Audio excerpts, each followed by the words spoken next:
প্রযুক্তির সাথে আমাদের যে বোঝাপড়া সেটা কিন্তু প্রতিনিয়ত পাল্টাচ্ছে। আজকের আলোচনাটা ঠিক সেই বদলের গতিপথ নিয়েই। বিশেষ করে কেমন হতে পারে আমাদের ভবিষ্যৎ, মানে যেখানে স্ক্রিন হয়তো থাকবেই না, যেখানে প্রযুক্তির সাথে আমাদের যোগাযোগটা চলবে, ধরুন সংবেদী অনুভূতি আর এআই এজেন্টদের সাথে, মানে কৃত্রিম বুদ্ধিমত্তার এজেন্টদের সাথে সহযোগিতার মাধ্যমে। এই বিষয়টা ভালোভাবে বোঝার জন্য আমরা দুটো ভিন্ন সোর্সের সাহায্য নিচ্ছি। একটা সোর্স ফোকাস করছে ভবিষ্যৎ সংবেদী ডিজাইন আর স্ক্রিনবিহীন ইন্টারফেসের সম্ভাবনার ওপর, আর অন্যটা আলোচনা করছে মানব এআই সহযোগিতার যে জটিল ডিজাইন চ্যালেঞ্জগুলো আছে সেগুলো নিয়ে। আমাদের আজকের আলোচনার লক্ষ্য হল এই উৎসগুলো থেকে মূল আইডিয়াগুলো বের করে আনা, মানে কিভাবে ডিজাইন ক্রমশ অনুভূতি নির্ভর হয়ে উঠছে আর ভরসাযোগ্য এআই সহযোগী তৈরির পথে বাধাগুলো আসলে কি কি। তাহলে চলুন শুরু করি। এই ভাবনাটা দিয়ে শুরু করা যাক, যদি স্ক্রিনগুলো আমাদের চোখের সামনে থেকে সরে যায় তাহলে ডিজাইনের গুরুত্ব কি কমে যাবে?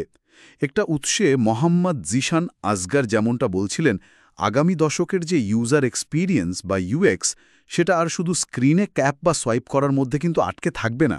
ঠিক। বরং আমরা কেমন অনুভব করছি, চারপাশটা কিভাবে উপলব্ধি করছি, সেটাই হয়তো মুখ্য হয়ে উঠবে। এটা ঠিক কিভাবে কাজ করতে পারে? হ্যাঁ, খুব গুরুত্বপূর্ণ একটা প্রশ্ন তুলেছেন। উৎসটা ইঙ্গিত দিচ্ছে ব্যাপারটা আসলে শুধু ভিজুয়াল ডিজাইন থেকে সরে গিয়ে মাল্টিসেন্সরি, মানে বহু সংবেদী অভিজ্ঞতার দিকে ঝুঁকবে। ভাবুন তো, হয়তো হ্যাপটিক ফিডব্যাক, মানে স্পর্শের মাধ্যমে যে অনুভূতি, বা পারিপার্শ্বিক সাউন্ড ডিজাইন, সাউন্ডস্কেপ যাকে বলে, সেগুলোই হয়তো ব্যবহারকারীর অভিজ্ঞতা তৈরিতে প্রধান ভূমিকা পালন করবে। আচ্ছা।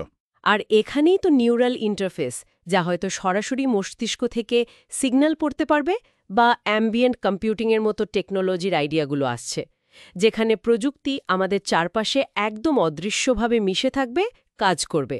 তখন ইন্টারঅ্যাকশন হবে স্থান, সংবেদী অনুভূতি আর খুব সূক্ষ্ম পারিপার্শ্বিক ইশারার মাধ্যমে।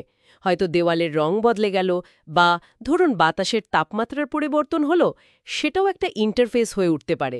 তার মানে দাঁড়াচ্ছে ইন্টারফেসগুলো আরও বেশি স্বজ্ঞত, মানে ইনটিউটিভ, আর পরিবেশের সাথে একদম একীভূত হয়ে যাবে। এটা তো দারুণ ব্যাপার। আর এই পরিবর্তনের সাথেই তো জড়িয়ে আছে এআই এজেন্টদের ভূমিকা, তাই না?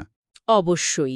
অন্য উৎসটি যেমন বলছে, ডিজাইনারদের কাজ এখন আর শুধু ইউজার ফ্লো ম্যাপ করা নয়, মানে ব্যবহারকারী একটা অ্যাপের ভেতর দিয়ে কিভাবে যাবে শুধু সেই পথটা দেখানো নয়, বরং তাদের পুরো একটা এজেন্ট ফ্রেমওয়ার্ক ডিজাইন করতে হচ্ছে। ব্যাপারটা আসলে কতটা জটিল হয়ে দাঁড়াচ্ছে? এটা একটা বিরাট পরিবর্তন। ডিজাইনারদের এখন অনেক নতুন জিনিস নিয়ে ভাবতে হচ্ছে।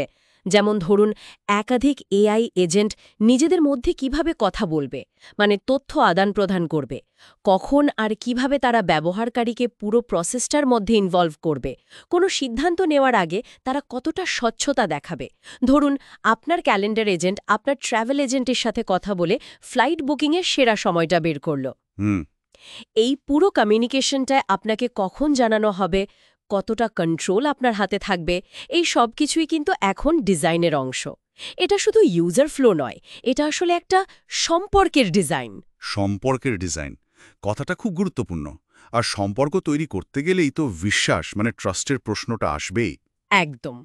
দ্বিতীয় উৎসটি তো জোর দিয়েই বলছে এই নতুন ব্যবস্থায় বিশ্বাস অর্জন করা আর সেটা রক্ষা করা, এটাই হবে সবচেয়ে বড় চ্যালেঞ্জ। ব্যবহারকারীর ব্যক্তিগত প্রেক্ষাপট, তার যে প্রাইভেসি বাউন্ডারি, তথ্যের গোপনীয়তা, এগুলো প্রতিটা ধাপে নিশ্চিত করাটা খুব জরুরি। সামান্য ভুল বোঝাবুঝি বা স্বচ্ছতার অভাব কিন্তু পুরো সিস্টেমের প্রতি একটা অনাস্থা তৈরি করে ফেলতে পারে। ঠিক বলেছেন। আর সে কারণে অভিজ্ঞতাগুলো নিছক লেনদেন ভিত্তিক, মানে ট্রানজ্যাকশনাল না হয়ে সম্পর্কযুক্ত বা রিলেশনাল হওয়া প্রয়োজন। উৎসটি বলছে, একটা ভালো এআই এজেন্টকে শুধু একটা কার্যকরী টুল বা যন্ত্র হলে চলবে না, তাকে হতে হবে একজন বিচক্ষণ সতীর্থের মতো। সতীর্থের মতো? ইন্টারেস্টিং। হ্যাঁ, যে আপনার প্রয়োজনটা বোঝে, আপনাকে মানে অপ্রয়োজনীয় তথ্য দিয়ে ভারাক্রান্ত করে না, কিন্তু ঠিক সময়ে ঠিক সাহায্যটা করে। এর জন্য এজেন্টকে কিন্তু কন্টিনিউয়াসলি শিখতে হবে আর ব্যবহারকারীর পছন্দের সাথে নিজেকে মানিয়ে নিতে হবে। তাহলে ডিজাইনারদের সামনে কিছু বেশ মৌলিক প্রশ্ন আসছে, যা দ্বিতীয় উৎসটাতে উল্লেখ করা হয়েছে।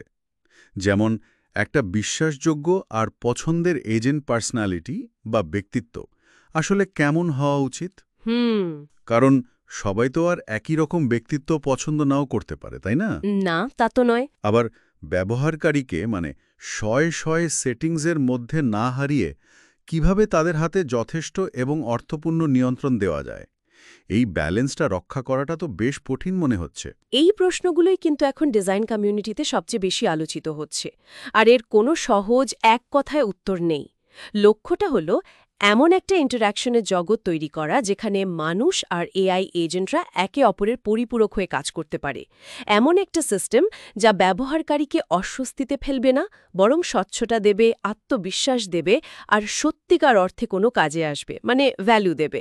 এটা একটা চলমান প্রক্রিয়া যেখানে ডিজাইন আর প্রযুক্তির উন্নতি একসাথেই চলবে। তাহলে সব মিলিয়ে যা বোঝা গেল, আমরা ধীরে ধীরে স্ক্রিনের যে সীমাবদ্ধতা সেটা পেরিয়ে এমন এক ভবিষ্যতের দিকে যাচ্ছি যেখানে আমাদের সংবেদী অনুভূতিগুলোই প্রযুক্তির সাথে যোগাযোগের মূল মাধ্যম হয়ে উঠবে। হ্যাঁ, আর এই যাত্রায় আমাদের সঙ্গী হবে এআই এজেন্টরা, যাদের সাথে আমাদের সম্পর্কটা গড়ে উঠবে পারস্পরিক বিশ্বাস আর সহযোগিতার ভিত্তিতে। ডিজাইন এখানে শুধু দেখা বা ব্যবহারের বিষয় থাকছে না, এটা হয়ে উঠছে অনুভব করার এবং সম্পর্ক গড়ার বিষয়। আলোচনাটা শেষ করার আগে একটা ভাবনা একটু উস্কে দিতে চাই। এটা উৎসগুলো থেকে পাওয়া তথ্যের উপর ভিত্তি করেই, যদিও সরাসরি সেখানে বলা হয়নি।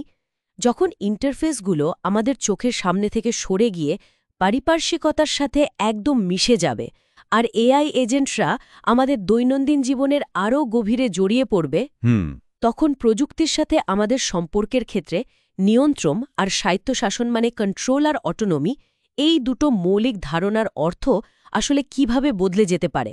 ফাইনাল ডিসিশনটা কার হাতে থাকবে, এটা নিয়ে কিন্তু ভাবার অনেক সুযোগ আছে।